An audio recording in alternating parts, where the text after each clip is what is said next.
Assalamu alaikum, dear viewers. Welcome back to our channel. Have you ever wondered why your house feels spiritually heavy? Why do you struggle with salah? Arguments keep happening at home, or there's no barakah in your rizq. Sometimes the problem is not just in the heart, but also in your home. The Prophet Muhammad sallallahu alaihi wasallam warned us about objects that invite devils into our homes. Objects that steal your barakah, disturb your peace, and block the angels of mercy. Let's uncover 5 satanic objects you must remove from your house, starting today. Number 1. Statues and idols. Whether it's a Buddha statue, a decorative figurine, or a full idol, these are not just decor. They are symbols of shirk, and Shaytan loves being near them.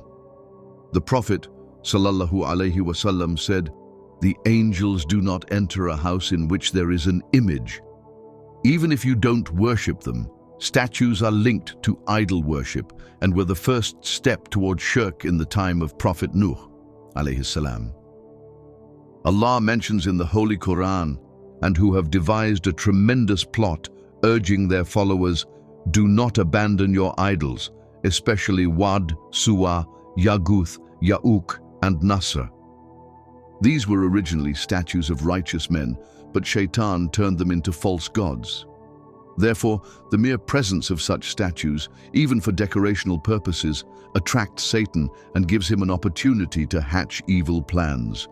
Get rid of them. Now, number 2, keeping dogs inside the house. Islam does not hate animals. In fact, kindness to animals is a pious deed.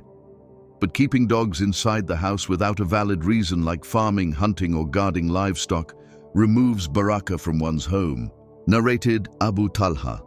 I heard Allah's Messenger sallallahu alaihi wasallam saying, "Angels of mercy, do not enter a house wherein there is a dog or a picture of a living creature, a human being or an animal." And he, sallallahu alaihi wasallam, said, "Whoever keeps a dog, his reward will decrease every day by 1 chirat, a portion, except in the case of a dog for farming or herding."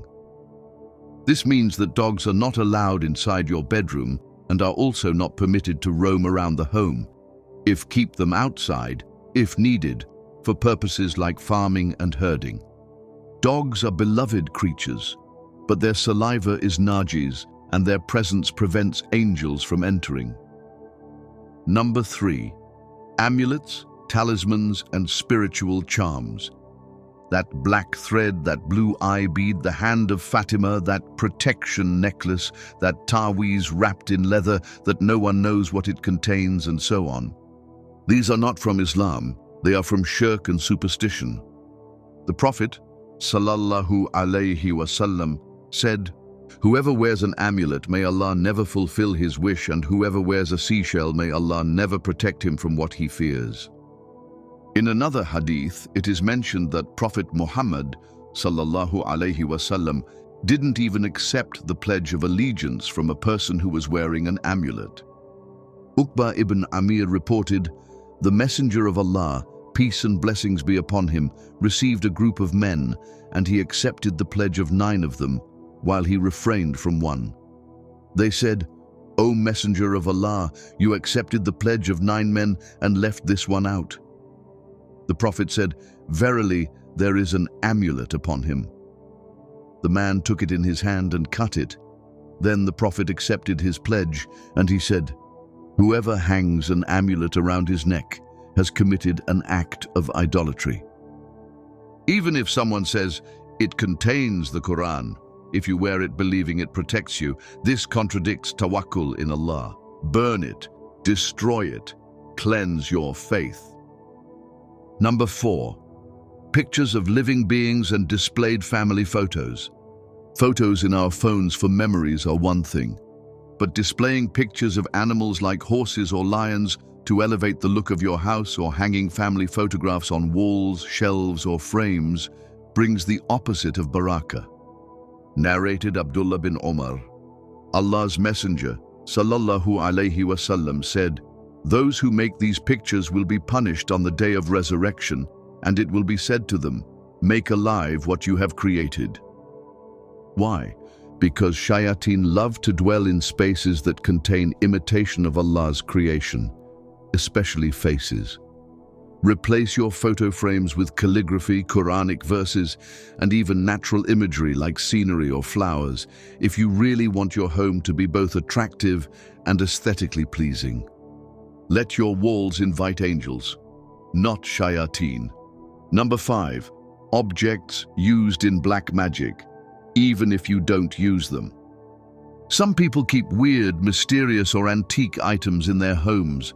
Wax dolls, spells in jars, bones wrapped in fabric. Unknown powders or bottles were found in suspicious locations, among other items.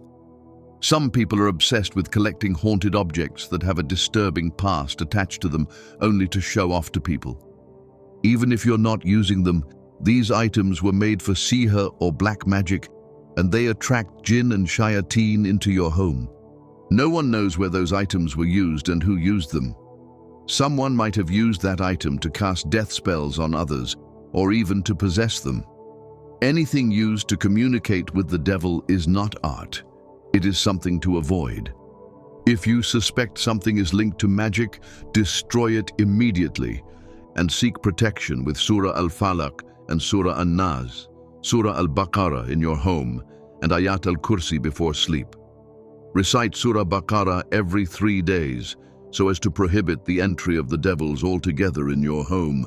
The Messenger of Allah, peace and blessings be upon him, said, "Recite Surat Al-Baqarah in your houses, for Satan does not enter a house in which Surat Al-Baqarah is recited." Dear brothers and sisters, your house is your fortress. Make it a place where angels enter, Ot Shayateen, a home where the Quran is recited, not a museum of sins.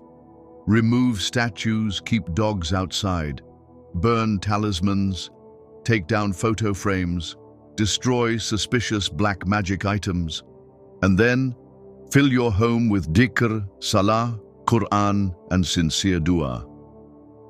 The Prophet sallallahu alaihi wasallam said, "Do not make your houses like graves. Indeed, Shaytan flees from a house in which Surah Al-Baqarah is recited." May Allah purify our homes from sins, our hearts from shirk, and our lives from the traps of Shaytan. Ameen.